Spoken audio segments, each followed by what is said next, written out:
దేవునికి వందనములు. ప్రియమైన దేవుని బిడ్డలారా,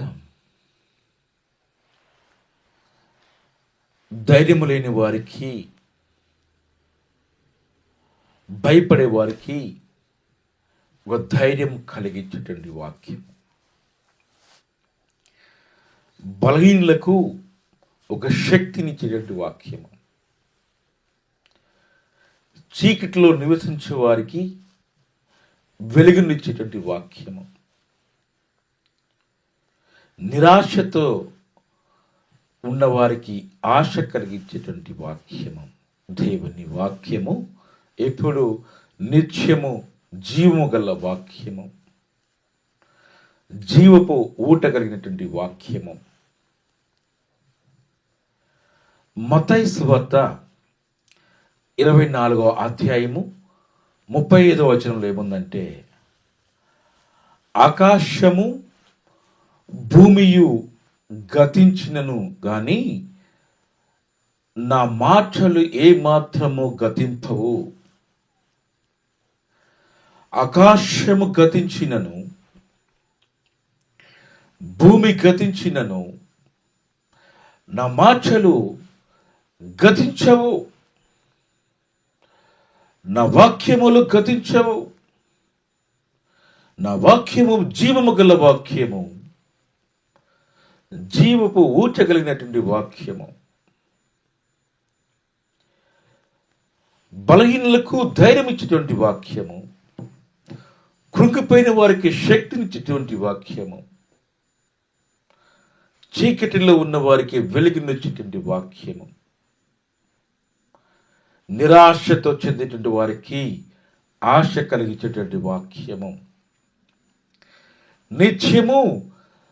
నిత్యము ఉండేటువంటి వాక్యము, జీవ ఊట కలిగినటువంటి వాక్యము.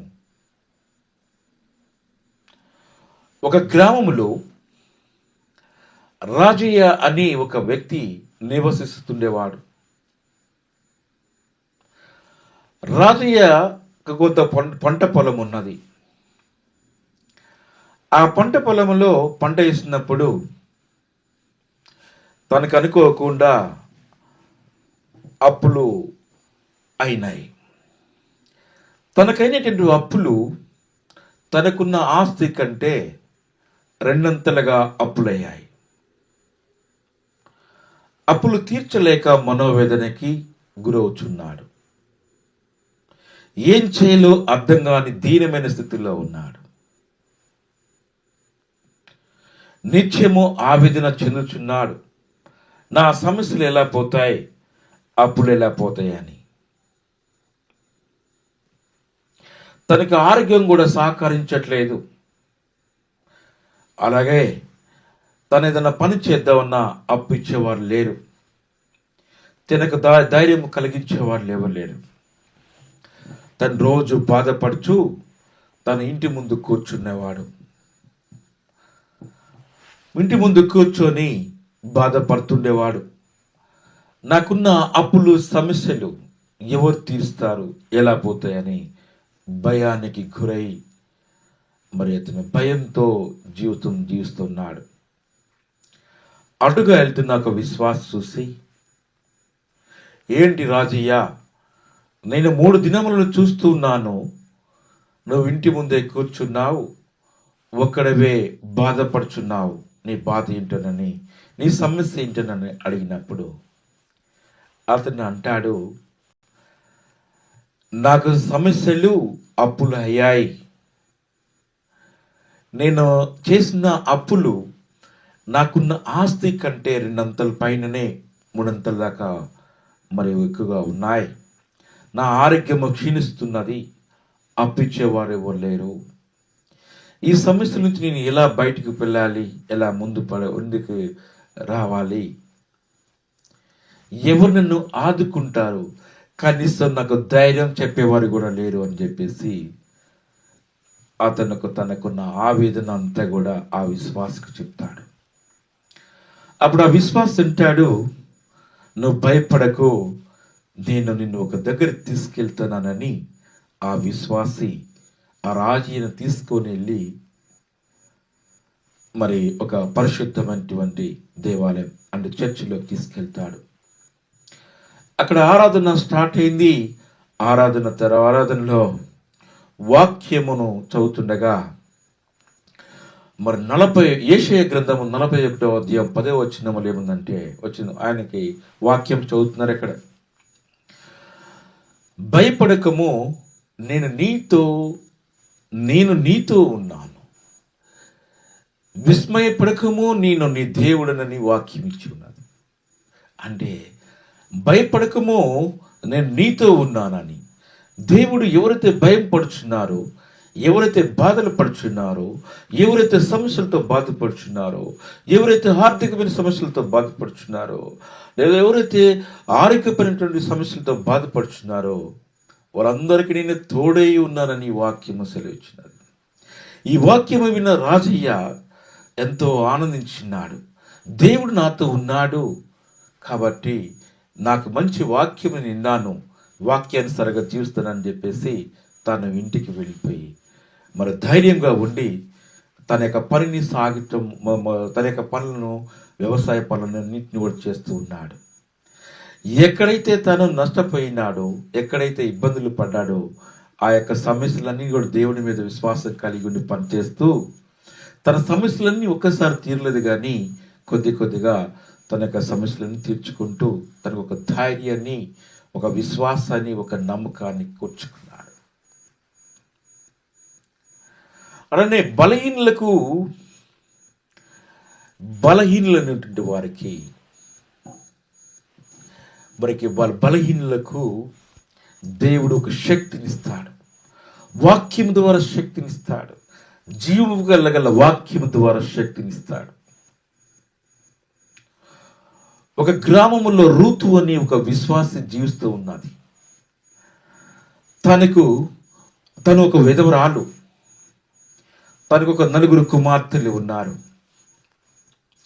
ఈ 4 కుమార్తెలను ఏ విధంగా పోషణ చేయాలి, కుటుంబంని ఎలా పోషించాలి, వీరందరికీ ఎలా వివాహం చేయాలి, ఆర్థిక సమస్యల నుంచి ఏ విధంగా ముందుకెళ్ళాలని ఆమె అనేకమైనటువంటి ఆవేదన చెందుతున్నారు, బాధపడుచున్నది. ఆమె దేవుని యందు విశ్వాసం కలిగిన ప్రార్థన చేస్తూ ఉంది. దేవా, నా ఈ సమస్యల నుంచి నేను ఎలా బయటపడాలి, నా కుమార్తెల వివాహం ఎలా చేయాలి, నేను బలహీనలాను, నేను కృంగిపోయినాను, నేను చేయలేని ఏ పని చేయలేని స్థితిలో ఉన్నాను. మరి ఇంత భారమును, నేను ఈ కుటుంబ భారమును ఏ విధంగా ముందుకు తీసుకెళ్ళాలని ఎంతో బాధపడుతున్నదేమో. అప్పుడు ఆమె పరిశుద్ధమైనటువంటి గ్రంథం తీసుకొని చదువుతున్నది. పరిశుద్ధమైన గ్రంథం తీసినప్పుడు ఆమెకి ఒక వాక్యము మరి వచ్చినది. ఆ వాక్యం ఏంటంటే యెషయా గ్రంథము 40వ అధ్యాయము 29వ వచనములో ఏముందంటే, కృంగిపోయిన వారికి ఆయన శక్తినిచ్చెను, బలహీనులకు బలమును విస్తరింపచేయును అని వచ్చినది. కృంగిపోయిన వారందరినీ కూడా వారికి శక్తినిస్తాడంట దేవుడు. బలహీనులకు బలమును విస్తరింపజేయును అని చెప్పేసి వాక్యం వచ్చినది. అలా ఆమెకి అనిపించినది, నిన్న బలహీనురాలను దేవుడు నాకు మంచి బలమును విస్తరింపజేస్తున్నాడని వాక్యము ద్వారా నాకు ఇచ్చినాడని చెప్పి ఎంతో సంతోషపడినాను. జీవము గల వాక్యము, జీవపు ఊట కలిగినటువంటి మాటలు నాకు దేవుని రూపంలో దేవుడే నాకు వాక్యం ద్వారా మాట్లాడనని అవి ఎంతో సంతోషపడి కృంగిపోయిన నా జీవితాన్ని దేవుడు నాకు ఒక శక్తినిచ్చాడు. నా కుటుంబాన్ని పోషించుటకు, నా కుటుంబాన్ని ముందు తీసుకెళ్ళటకు, నా యొక్క కుమార్తెల వివాహము జరిపించుటకు, ఈ సమస్యలను తీర్చుటకు నాకు తోడుగా దేవుడున్నాడు. నేను ప్రతిదీ కూడా దేవుని యందు విశ్వాసం కలిగి ఉంటాను. కాబట్టి దేవుడు జీవపు గల నిత్య సత్యము కలిగిన, నిత్య జీవము కలిగిన వాక్యం ద్వారా దేవుడు నాతో మాట్లాడినారని, కృంగిపోయిన వారికి ఆయన శక్తినిచ్చినారని, బలము. ఇక్కడ ఏ పని చేద్దామన్నా కూడా ఆ పనిలో ఏం చేద్దాము అనేది ఆ పని మీద అతనికి ఒక స్పష్టత లేదు. ఏం చేస్తే బాగుంటుందని కూడా ఆ పని మీద అతనికి ఒక అవగాహన లేకుండా తర్జన భర్జన అవుతుంటాడు. తను చీకటి మార్గంలోనే ఉన్నాను, నేను ఎందుకు నాకు వెలుగు మార్గం లేదని చెప్పేసి, మరి నేను చేసే మార్గాలు నాకు మార్గసూచిక ఎవరిస్తారని చెప్పేసి మరి తనలో అనుకుంటాడు. నాకు చేయి పనులన్నీ కూడా మరి దేవునికి మహిమ కలిగే విధంగా నా మార్గములను చూపువారు ఎవరని తాను ఎదురు చూస్తూ ఉంటాడు. ఆ విధంగా అతను ఏం చేయాలి, మరి చేసే పని ఏ విధంగా ఉండాలి, ఆ పని మరి చేసే మార్గాలు ఎలా ఉంటాయి, ఏ విధంగా ఉంటాయని నా యొక్క చీకటి నుంచి నేను నా యొక్క బ్రతుకుల నుంచి మార్చుకొని దేవుళ్ళు ఎలా ముందుకెళ్ళాలని ఆలోచన చేస్తున్నాడు. అప్పుడు తను ఒక బైబిల్ యొక్క వాక్యం తీసుకొని చదువుతున్నప్పుడు ఈ విధంగా కీర్తనల గ్రంథము 119 105 వచనములు ఏముందంటే, నీ వాక్యము నా పాదములకు దీపము, నా మార్గములకును వెలుగు అని వచ్చినది. అంటే దేవుని యొక్క వాక్యము నా పాదములకు దీపము, నా మార్గములన్నిటికీ వెలుగు దేవుడే ఉన్నాడు. కాబట్టి నా పాత జీవితంలో ఉన్నటువంటి తప్పులన్నిటినీ క్షమించమని దేవుని యందు విశ్వాసంతో అడిగి దేవునిలో జీవించాలని, మరి ఆ పాత జీవితాన్ని, ఆ చీకటి జీవితాన్ని, రోత జీవితాన్ని, వ్యతిరేకమైన జీవితాన్ని, పాపపు జీవితాన్ని అంతా వదిలేస్తున్నారు. అప్పుడు దేవుని యందు విశ్వాసంతో దేవుని యొక్క వెలుగు కోసం దేవుని మార్గంలో నడవటం మొదలుపెట్టాడు. అప్పుడు తన చైక్రియలన్నీ కూడా బహుగా దీవించబడ్డాయి. దేవుని యొక్క వాక్యం అతనికి ఆయన యొక్క పాదములకు వెలుచుండగా అతనికి వెలుగునిచ్చినాయి. తన మార్గములన్నిటినీ కూడా, తన యొక్క మార్గములు దారులన్నీ కూడా కాంతిమతమైనాయి, ప్రకాశవంతమైనాయి. దేవునిలో విశ్వాసంగా జీవించడం మొదలుపెట్టాడు. కాబట్టి నిరాశ చెందుతున్నటువంటి వారికి ఆశ అనేది దేవుడు, మరి వారి నిరాశ చెందేటువంటి వారు ఆశతో ఉండాలని, ఆశతో జీవించాలని ఎదురు చూస్తుంటుంటారు. ఒకడు నేనంతా కోల్పోయాను, నా జీవితమే వ్యర్థము, నేను చేసిన పనులన్నీ కూడా వ్యర్థమైపోయాయి, నేను బ్రతుకు దినములన్నీ కూడా వ్యర్థమైపోయాయి, నేను బ్రతకడం కంటే నేను చావటమే మంచిదనుకుంటాడు, నేను మరణించడమే నాకు తథ్యం అనుకుంటాడు. నేను చేసిన పనులన్నీ కూడా వ్యర్థమైపోయాయి, ఏ పని కూడా కలిసి రాలేదు, ప్రతి పని కూడా అది కలిసి రాలేదు, కాబట్టి నా పనులన్నీ వ్యర్థమైనని తను ఎంతో ఆవేదన చెందుతుంటాడు. అప్పుడు మరి అతను ఏ విధంగా అతనికి వాక్యం ఈ విధంగా సెలవిచ్చినది. యిర్మీయా గ్రంథము 29వ అధ్యాయము 11వ వచనంలో ఏంటంటే, నన్ను ఆశ్రయించు వారికి నేను మంచి యోచనలు చేసి ఉన్నానన్నాడు. అప్పుడు దేవుడు, నీ జీవితము నా చేతుల్లో ఉన్నది, నువ్వు ఎందుకు నిరాశ చెందుతున్నావు, ఎందుకు నువ్వు ఆవేదన చెందుతున్నావు, ఎందుకు నువ్వు బాధపడుచున్నావు, ఎందుకు నువ్వు ఇబ్బంది పడుచున్నావు, నీ జీవితము నా చేతుల్లో ఉన్నది అని దేవుడు వాక్యము ద్వారా అతనికి తెలియపరిచినాడు. అప్పుడు అతను, దేవుడు నా జీవితమే దేవుని దగ్గర ఉంది కాబట్టి నాకు మళ్ళీ ఆశ ఉన్నది, దేవునిలో నేను జీవిస్తానని నా జన్మకు ఒక అర్థం ఉందని ఆశతో అతను మళ్ళీ జీవించడం మొదలుపెట్టాడు. ప్రేమైన దేవుని బిడ్డలారా, మన దేవుని యొక్క వాక్యము ఈ ప్రపంచములో మరి ఎంత ఆకాశము గతించినను, భూమి గతించినను దేవుని వాక్యము గతించవు. దేవుని యొక్క మాటలు జీవపు మాటలు, నిత్య జీవము కలిగినటువంటి వాక్యములు. అవి జీవపు మూటవు, జీవపు ఊట. నిత్యము నువ్వు దేవుని యొక్క ఊటలో, దేవుని యొక్క మాటల ఊటలోని నువ్వు త్రూతున్నా కొద్దీ ఊట వస్తూ ఉంటుంది. దేవుని మాటలు వస్తూనే ఉంటుంటాయి.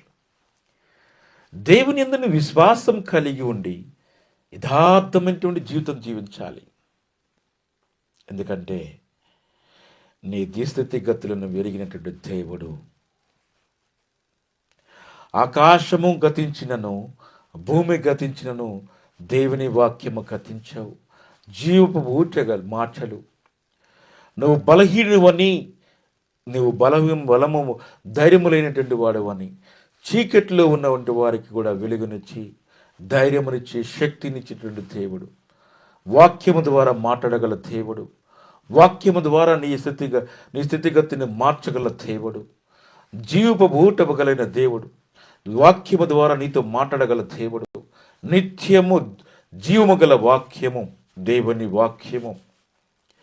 ప్రేమైన దేవుని బిడ్డలారా, కాబట్టి దేవుని యందు విశ్వాసం కలిగి ఉండి ప్రతి ఒక్కరూ మరి నిత్య జీవము గల వాక్యమందు విశ్వాసమించి మరి జీవపు ఊట అనేటువంటి దేవుని మాటలను ఆలకించి ప్రతి ఒక్కరూ దేవుని యందు విశ్వాసం కలిగి ఉండి మారు మనసు పొంది మీ జీవితాలను మరి ఈ యొక్క చివరి దినములో దేవుడు రాక సమయము ఆసన్నమైన ఉన్నది. కాబట్టి ప్రతి ఒక్కరు కూడా మీరు మారు మనసు పొంది దేవుని యందు విశ్వాసం